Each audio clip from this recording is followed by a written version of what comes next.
দর্শক, আপনার সাথে আজকে অনুসন্ধানী প্রতিবেদন নিয়ে এসেছি আমি জাহিদুল ইসলাম পটিয়াতে। দর্শক, আপনারা জানেন যে টেকনাফ থেকে হাজার হাজার যে লবণবাহী গাড়িগুলো আসে, সেগুলোর কারণে কিন্তু শত শত মানুষের প্রাণ কেড়ে নেই।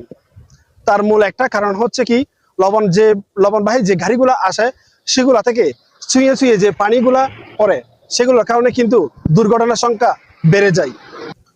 এ বিষয়ে অনুসন্ধানে আমি আছি জাহিদুল ইসলাম। বিস্তারিত থাকছে ভিডিওতে।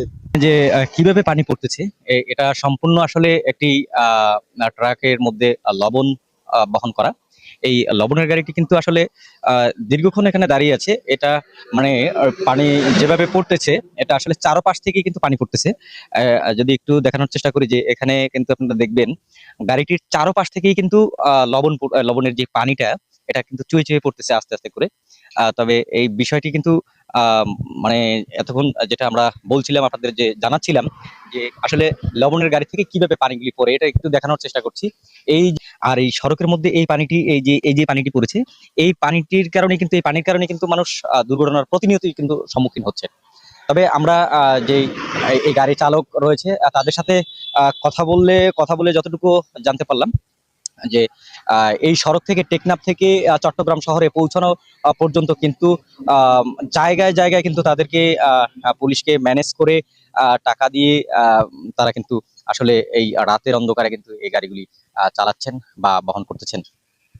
আর পুলিশ কিন্তু নির্দ্বিধায় এই বিপজ্জনক গাড়িগুলি কিন্তু তারা টাকার বিনিময়ে কিন্তু তারা ছেড়ে দিচ্ছেন।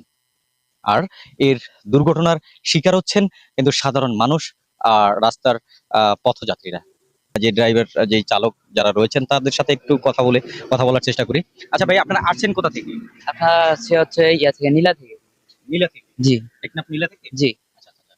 এই টেকনাফ নীলা থেকে যে এই পর্যন্ত আসছেন, এই পর্যন্ত কত জায়গায় আপনাদের টাকা দিতে হয়েছে? 4-5 জায়গায় নিচ্ছে 500 করে, প্রতি জায়গায় 500 করে নিয়ে যায়। আচ্ছা, এই টাকাটা যদি আপনারা না দেন, তাহলে কি আপনাদেরকে কোনো হয়রানি বা কোনো না, আমরা তো সাথে সাথে দিয়ে দেই বলাতে। টাকাটা না দিলে আপনার কি মনে হয় যে তারা হয়রানি গাড়ি, করে? হ্যাঁ, তারা হয়রানি করে মামলা দিবে। মামলা দিবে এরকম বলে। মামলা দিবে এরকম করে? জি। গাড়ি কখনো আটক রেখেছে এরকম উম, কোনো? ওই সাইড করে দাঁড় করে রাখে এই জন্য। সাইড করে এই জায়গায় আসছো দেখলাম বডি হাইও তোমার কাছে 500 টাকা নিচ্ছে না? জি, এই মুহূর্তে নিচ্ছে। এই কিছুক্ষণ আগে, ঘন্টাখানিক আগে নিয়ে গেছে। ঘন্টাখানেক আগে 500 টাকা জি, স্কেলের কাছে। এই স্কেলে রেখা আছে। জি, আচ্ছা, এই গাড়িটা আসলে এদিকের বিষয়টা তো আর জানি না, সামনে কি হাইওয়ে পুলিশ আছে কিনা সেটা জানি না, থাকলে দিতে হবে। একমাত্র লবণের গাড়িতে মনে করেন এই গাড়ি থেকে পানি ভরে, তো